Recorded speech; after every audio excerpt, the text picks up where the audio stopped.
Hello and welcome to another episode of In the Spotlight, where we shine a light on entrepreneurs, SMEs, creatives, and innovators. I'm Signe, your host, and I am so happy today to have on the show Signe Lindgaard, who is an account manager at Clean Manager. Hi Signe, how are you? Hi, I'm good, thank you. And your pronunciation of my name was really good. Oh, perfect. Yeah. Because I've been practicing. It's really important. It's Yeah, really important to get it right. spot on. Do you know, years ago when I used to do, just a quick story, when I used to do mobilizing and transitioning of other countries, and there'd be all these different names of locations, names of people, and people just used to take the what they call take the Michael out of me because I could never really pronounce, especially the ones that had all the different characters and things in. And I said, and I always used to apologize and I was like, forgive me for my pronunciation. And No need to so hear. I do try and make an effort. Anyway, so really happy to have you here on the show. And would you like to introduce yourself, and then we'll get into finding a bit more about you and your company. I'd be happy to. And thank you for having me here. This is quite new to me, so I'll just do my very best. My name is Signe, as you already said, and I'm an account manager in Clean Manager, where we provide a software solution tailored for the cleaning industry.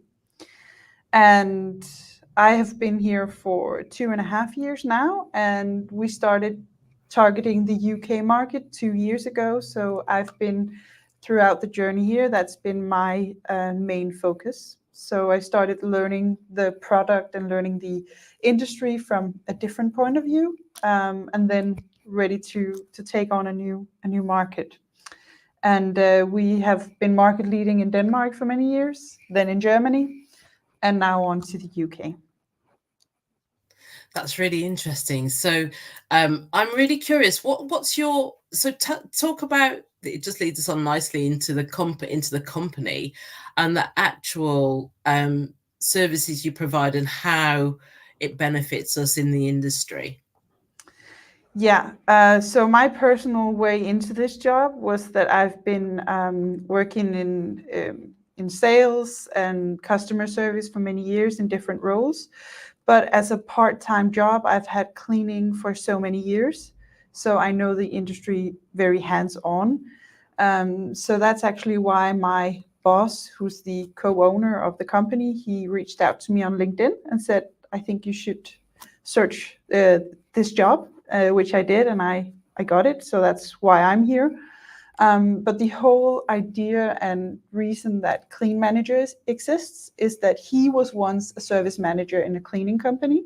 Mm-hmm. And in there, he saw a need for some kind of tool that could help simplify the management of a cleaning business. So he saw so many things that really weren't efficient, and he thought that he might be able to create something that could help this. Mm-hmm. And he was having this job as a side job on his study, which was in data technology. So he got this idea and proposed it to one of his study buddies, Jacob, Mm-hmm. and he thought it was a really good idea. So they just started developing this on the side in their study, and then launched it in Denmark, and just quietly built on getting clients on, getting some money to develop further, and that's just how it's been building from there. Okay, so I love technology, and I'm always fascinated to hear how technology can improve our work and help our people in industry. So when you talk about the benefits and the efficiencies for running a cleaning company, can you just elaborate and explain a bit more about that for our audience? So one of the main things that a manager of a cleaning company spends a lot of time on is the daily planning. So a lot of the time goes into planning the day ahead. And usually you have clients where you visited them with a rota. So you visit them fortnightly or 5 times a week. And instead of going in and planning this every time, you would, simplify it and plan it one time with that occurrence that you agreed with the client. And that will just go on forever until you go in and change something again. So the double work that was there each and every single day is now eliminated while using this. So that's one of the troubles. Another thing is communication. So if you have 10, 15, 100 staff going around every day on different sites in different parts of the country or the city, then how do you communicate if the client is canceling or wanting something else, an additional service? How do you communicate that you've done the job, the quality insurance? How do you do an audit and keep that tracked, keep that logged in? How do you retrieve that information combined with data protection? How do you manage your data securely? So there's so many things that really goes into something as simple as cleaning that has nothing to do with the supplies or the act of cleaning itself. That's quite interesting to know as well, because more and more, like clients and service providers, we're really obligated to demonstrate compliance, but also demonstrate innovation and efficiencies to our end users as well. So having technology that can support is really refreshing, is really good news. So how, in terms, so you said about the UK market, where else is on your trajectory for growth? Yeah, so the world, no, not the Yes, first why not? step. Here we say dream big and aim Yeah, high. So yeah. yeah, the We're world not is going for perfect. Mars right now, but the first step was obviously to be market leading in Denmark, and we've Yeah. achieved that. Then we went on to Germany, which is a market that's 6 or 7 times bigger, and geographically enormous. So we've, quite well been going there for, I think, 5 years now. And then the next step was England, because we thought that, we have it in English. And we thought, okay, well, the entire UK, why not?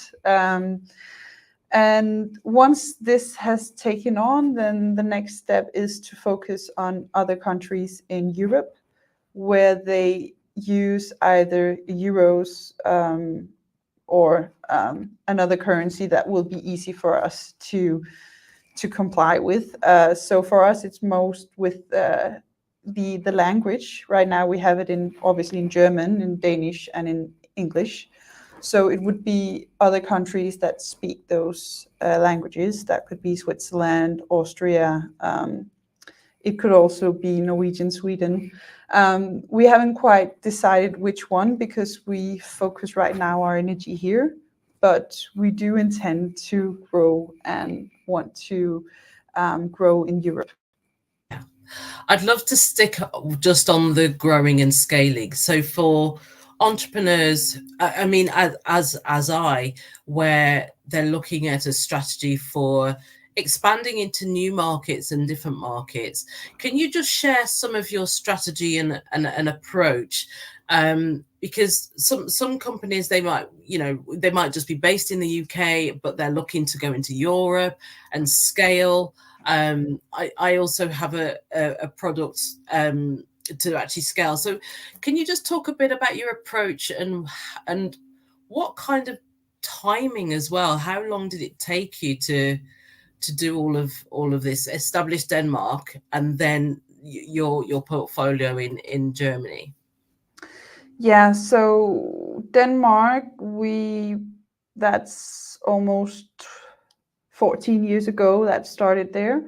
And then so we were in Denmark for around 9 years to be proceeding a new market, because the price that goes, or the cost that goes into marketing a completely new market where no one knows of us, we need some money for that. So we needed to grow in Denmark in order to pay for that travel to a new country. And the same goes for Germany. Once we started profiting on that, then we had new funds to go to a new market. So it's not, it is two study buddies that started this. So the money Yeah. come from somewhere, and we need to generate that value internally in the Yeah. business. Yeah. And in order for us to easily be able to go into a new market without having a huge cost, is to actually focus on having one office, one location where everything is done. Yeah. Because our product is digital, everything can be handled online. As long as we have an internet connection and can use our email and phones, then we can communicate and we can help our clients. Yeah. So, and we never outsource development of any sort. So we do everything in house. So we have 6 full-time developers working on our software. Mhm. And that's very costly if we don't make sure that we not also pay for everything else that's, not important. So we try to focus on what's our core competencies, and then we use our funds there. Yeah. Yeah. So we save money on not having an office physically in Germany and in the UK. Um, so that's very important. And that's something that's going to continue staying, that we will continue to grow in our office here in Denmark, but we Yeah. won't suddenly have an office in every country in Europe. Yeah. So just as what a takeaway from that is that if an entrepreneur or SME are thinking of expanding into other regions, really look at efficiencies in terms of not going out and investing in a lot of real estate, because it's an unknown market. So that's a Yeah. high risk to take. Um, and also in terms of the forecasting as well.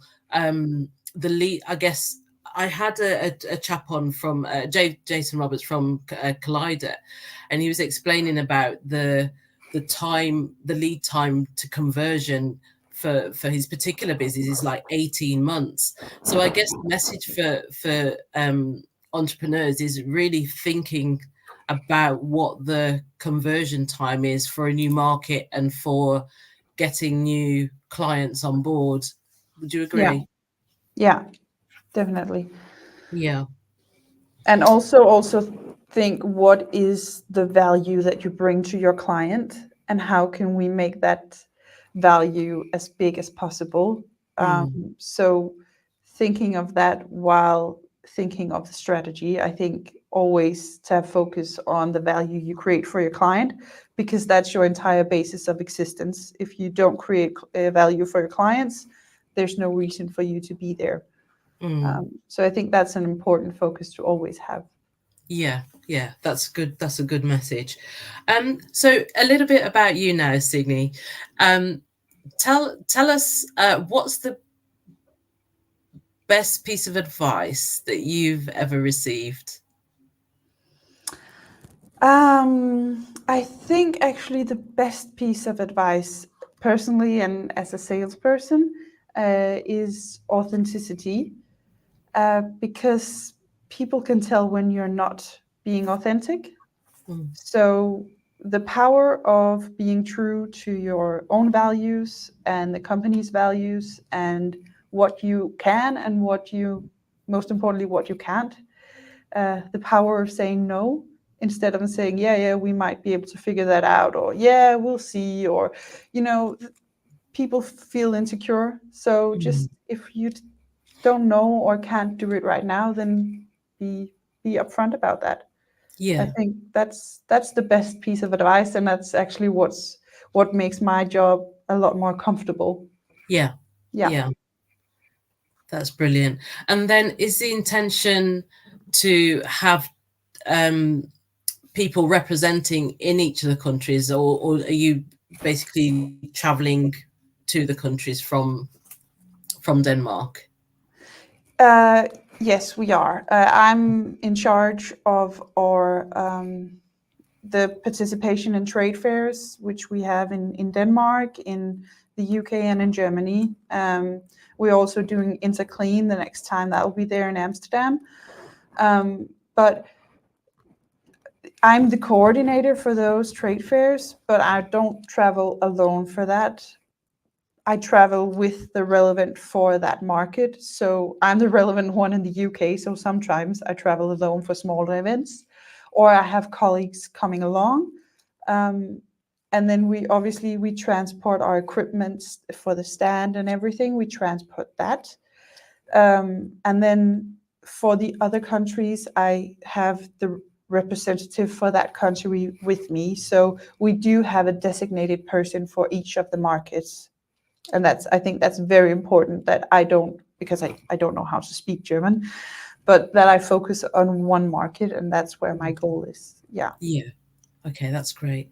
What have been your challenges, and how have you overcome them with thinking about the markets and your approach? So, if there was 3 takeaways that listeners could have, what would they be? I think takeaways would be the power of networking and not thinking of what value that will create, or just don't have any hidden agenda. Just to get to know the industry, you will get so much information that you can use to improve your product and adapt it better to the market. Yeah. I think that's very important. Practically, the first time we participated in the cleaning show in London, I had a transport case made specifically for us, and we had it shipped and had to have an ATA card and paid so much money for shipping of the stand. Whereas second time we looked into what options there were that we could have the stand with us on the plane in a checked-in bag. So that thing, just that thing saved us almost £2,000 on the next time that we participated. So if think in practical things. Don't think that this is the only way to do things. Be a bit creative. Yeah, that's some really good advice. And having had experience of exhibiting, it's a lot of organization. So I guess as well, not overestimate just how much goes into the planning of these events. So have you got any events planned to visit in the UK anytime? Yes, we're going to the cleaning show in London next year. And that will be the second time that we are in London. And then I'm going to the CEA Awards in Birmingham in Coventry, but that's an award show, so that's not as big. But it's very, very nice. And just, again, the networking is great. It's great people, and a lot of fun. That's great. Let's just talk a little bit about work-life balance. So how do you maintain a work-life balance, especially now with the demands of expanding into other regions? Well, me personally, it's not that hard because I'm not the owner. So I have a set week, and that's more or less, that's actually what I work. So I have the time that I have, but I try to make as much of that time as possible. And a lot of that is to look into the option that is available in AI technology to help me make the most of my time. And then obviously I have tried to, when I arrange for these trade fairs, we have a big one coming up in Denmark in October, then I have a very specific list that I follow step by step and have deadlines and all of that in there. So to be structured about important deadlines, knowing that I don't focus on that when I get home. So I know that I have dealt with that, and I have planned what I haven't dealt with. So I can, when I'm off, I'm off. So being sure that you don't have to remember things when you leave work, that's for me is a way to keep that balance. Yeah, that's great. So as an account manager, and there's responsibilities, it tends to not just be one thing, it's like multiple things. Some account managers, as we know in the industry, have multiple sites, multiple teams of staff that they need to look after. And what advice would you give to them about efficiencies and going about their day? That's a good question, because I'm not leading other people in sales. I'm just managing everything from myself, and then I have my manager, which I go to for advice and strategy. So I don't know, but I would say in general, when you lead people, then you would have to keep them in the loop, and they will need to know their why you want them to do what they need to do. Because if you don't know why, it's very hard to stay motivated. So transparency and being clear about why you want them to do the things, and they need to see the value short term but also long term Yeah, for what they need to do. And yeah. that goes into, I think, any kind of leadership. Yeah, yeah, definitely. Okay, I'm gonna move back onto Clean Manager, because my the techie side of my brain is going, I want to know more. I want to know more. So Clean Manager, are you able to share a link afterwards so that I can actually post that for the audience, so that they can have a look at what it's like? But then can you just describe how a potential customer could engage, and then what would they expect? So what's that journey look like, that customer journey look like? Yeah. So a very typical customer journey would be that a client either goes into our website. They usually find it on Google. I could be a manager of a cleaning company, and I think, okay, I need to figure out a way to do my planning in a better way than in doing this in Outlook or in Excel. So I go and search for management software for cleaning, and Yeah. we will appear at the top of that because we have great marketing people making sure of that. They would then have a link where they can go in and they can read about our services, and they would either contact us and request some information or a demo, or they would create a trial. So we provide a full trial of our service online for free for 2 weeks. And anyone that creates that, they need to fill out with their phone number and their email address, their name, and the company name. So I receive that information in a list, and I reach out to anyone who's created a trial.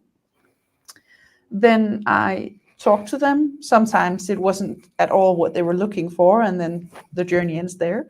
Yeah. But sometimes they were looking for a way to make their management of their company smarter or quicker, or time tracking, or they're looking for something very specific, or they don't know what they're looking for, but just some improvement.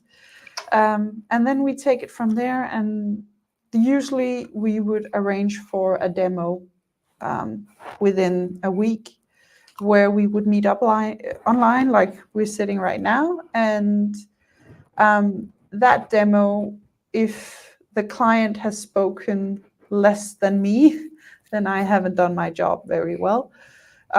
So that meeting should really be about where they are right now, what their challenges are, what they aim for in their future, because they don't care about us if we can't help them. So if I just start by rambling on what we can do and all of our fancy features, then they can just be like, okay, well, good for you, but what about me? Yeah. So really that demo is all about the client, and that's where I can tell, because I know the system so well, so I can tell if it would even make sense to go further. And when it does, then we go further. Sometimes people are already ready to sign up there and they want to start with the implementation phase. Other times they would need to bring on some other people from the organization, and we will have a follow-up meeting. Some people are very focused on features and they want to test everything themselves beforehand. for Yeah. making sure that we can do what we say we can, then they do that. So it's from that demo and on to them being fully implemented with our service, that travel is so different. So it's Mhm. so focused on where the client are or is, and also the pace that they prefer.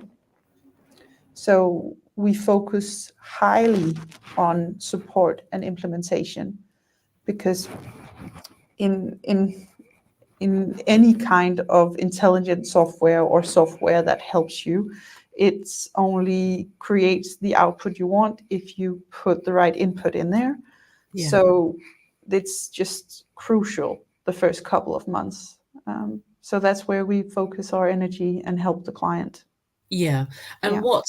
what's a typical, so a model rollout implementation, what's a typical length of time that that would take?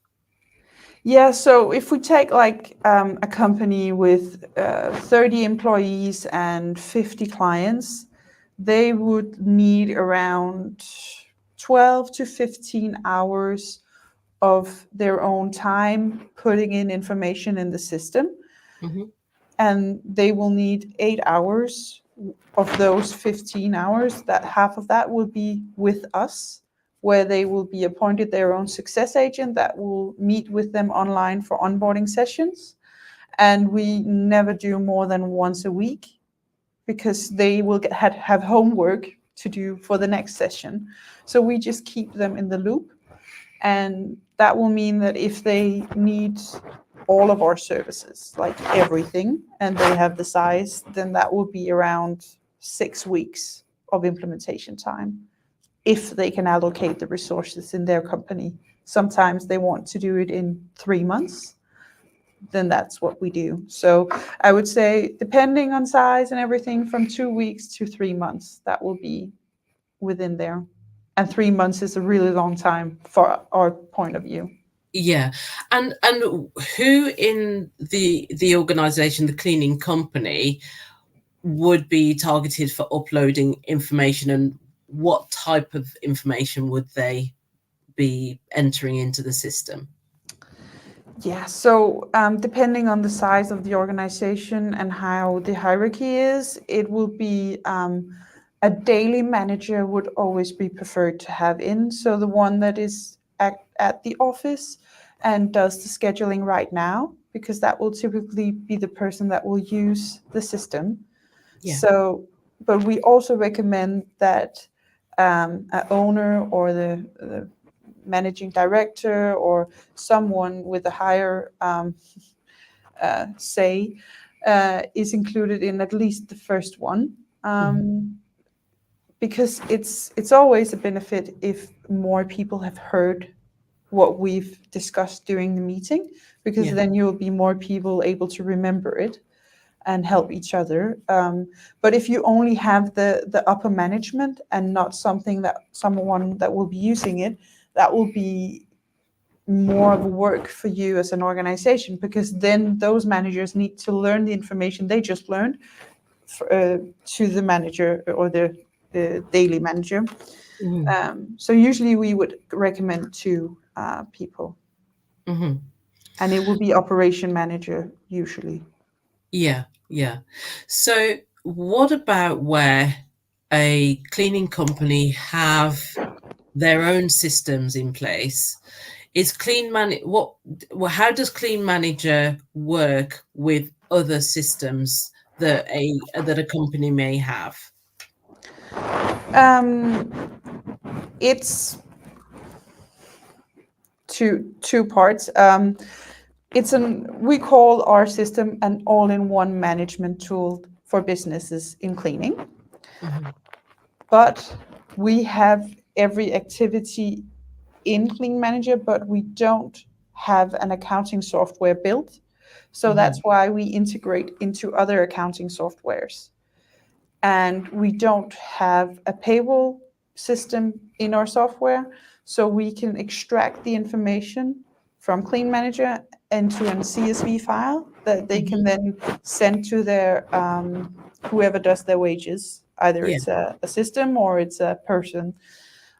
So they would keep if they, it could be Xero or Sage or QuickBooks that they already use for invoicing, that will look the exact same way for them. But we have built an API that means that once they've planned the assignment in Clean Manager and they have put in the arrangement they have made with the client, then they can click a button and they can do all of their invoicing in 10 to 15 minutes. And they can do that monthly or weekly or however they do it. So really it's like a domino effect where you only handle things once and then you have the correct calculations.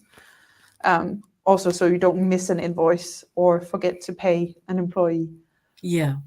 That's really good. That's really good. So there's a open API if someone has a system that you can actually then talk. They can talk to each other, or download reporting. Yeah. So we have built APIs where the systems that we already have in place. That's just put in the webhook or however that works. That's my colleagues that does that, but they will help with that on onboarding, and that's it. If it's a system that we haven't yet built it to, then they can request if it's something that we can build, and then I will go talk to our developers and they will look into the system. Is it even possible? How long time? Blah, blah, blah. Yeah. And then we will get back to that with an answer. So it's not like we can just say, yeah, we can plug in any system. We need to have built it. And tested it and making sure it works, because it's the core of the business is the money going in and the money coming out, like any other. So it's so crucial that we need to make sure that runs perfectly. That's really good. That's good to know. And the reason why I was asking so many questions about the system as well is because for our listeners, and if any listeners out there are from the cleaning company side, it just helps to just get that understanding about your software. So that's why I was asking. That's why I was asking. Okay, so I'm just gonna say, where do you see I know that you're the account manager, but where would you like to see the business in 5 years' time? Well, in 5 years' time, I would assume that I've done my job very well, and we are known in general in the UK, where in the cleaning industry, not for everyone, but that people know of our solution and our product, that we don't need to explain about us, because people in general will know what we can do. And I would also hope that we have entered, I would guess, 1 or 2 other markets in Europe. That's a good aspiration for 5 years, because it'll take that long probably in terms of establishing, and I'm really happy that you're here to share the story. So any piece of advice that you would like to give to other entrepreneurs, just in respect of technology and software, and what you've seen as the benefits of Clean Manager? Is there any takeaways and wisdom that you can share with our audience? Oh, wisdom. Well, I would say, I think one of the, I won't say mistakes, but I think an approach that sometimes makes it a bit more time consuming and hard for people when they look into new solutions is that they focus on how much can I get for my money. So they think, okay, how many features can I have and how cheap can I have it? And that's all good, but if it's 10 features that they don't need or it won't create value, then it doesn't matter if the price is low, because the gain or the value they will get will be low as well. So focus on your own situation and focus on where you want to go So what are your issues right now where you're at, and where would you like to go? And if you would like to go there and you want to do that within 2 5 years, what will you need to improve in order to get there? So if that is that we need to have a higher quality service so we don't lose business, then focus on that. If that is that, oh, I spent 2 days a month doing my invoices and I always forget at least one or two, focus on getting track of that. So not be blinded by what can I get, because there's so many options out there, and you can just spend days and days searching and you don't make a decision, and then you've just wasted time that you could have spent better. Yeah. So focus on where you're at and what you need in your situation, and that goes for, I think, any new change, because then your motivation to do it will be even bigger as well. Yeah. Yeah. Yeah, and I think motivation is very needed when you need to do any kind of change. Definitely. And I think when there's people involved, it becomes even more complex. So it's actually thinking about, I guess, the impact that it can have on not only the existing teams, but what's it going to look like, and what's that team going to look like and function like in the future as well. Yeah. I think, yeah, Yeah. that's some really great words of wisdom there. Thank you. Thank you. We got a bit deep then. So is there a book, podcast, or resources that have been influential for you in your career so far? Yes, several. I think I read a book just before entering the UK market, because I had the summer before we started in August. Mm-hmm. Then I had some quiet time in the office and I was preparing, and I just looked into various things about selling. So I found a book that's called Selling Transformed by Philip Squire, which is about value-based sales. And it has 4 values that just he describes, and it's very hands-on, and it combines psychology with selling, and I just think it's very good. One of the values is authenticity, and also tactful audacity, which I really enjoyed. Now that could be a benefit. So I think that helped me to be more of true to myself in my role as a salesperson, and not just the regular salesperson that you will meet. And maybe that scared some people away, but it also, I know that it's been great in forming great relations with new clients. Yeah. So I think that book, that was good for me. I like it. Tactful audacity. Yes, I like tactful that. audacity. Yeah, that was the part that made me buy the book. Yeah. Yeah, normally it has a negative connotation, doesn't it, in terms of how dare you, the audacity of it. But it is Yeah. tactful, so therefore it's great. Yeah. I love it. And there's a thing on the LinkedIn now, or just in socials, where that cold calling etiquette, all about not only cold calling, but just cold emailing, and there's a whole thing around, you have to build relationships, but initially, yes, you have to make that connection. So it's just interesting how that the etiquette is changing all around sales and approaches and contacting prospective customers and clients. It's going to be interesting to see how it unfolds. I agree.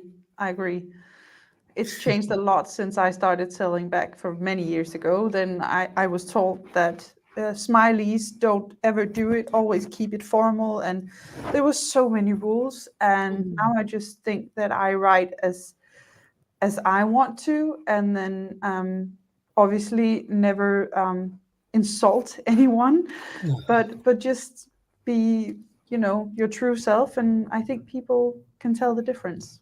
Yeah. And I don't think that people will mind, even if they think you're a bit weird or annoying or something. I don't think they really mind, because they can tell that it's a genuine person. Yeah, I Yeah. think sometimes being passionate can be mistaken for irritability. Yeah, when someone's really passionate, though, you're just going for it. You're driven. You've just got this forward momentum that you want to share with the world, and sometimes it can be it can be, Yeah. speaking from a bit of experience, that happened. Um, so just coming to an end of the show now, but what do you have anything online in terms of newsletters, or how can people contact you if they want to learn more, or they've heard this, or they might be listening later and they decide absolutely would love a demo? Yeah. I think the best way to do is actually just reach out to me on LinkedIn. That's what most people do. And also, I do have, we have our support. So they can always reach out to our support that you can find the information on our website.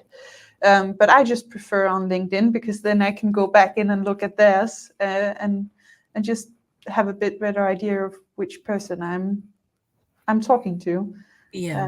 So I prefer when people reach out on LinkedIn, but if they reach out to any place that has Clean Manager in the email, then they will be sure to email that information to me. So I will get the information. It'll come full It will circle. come to me. Yeah.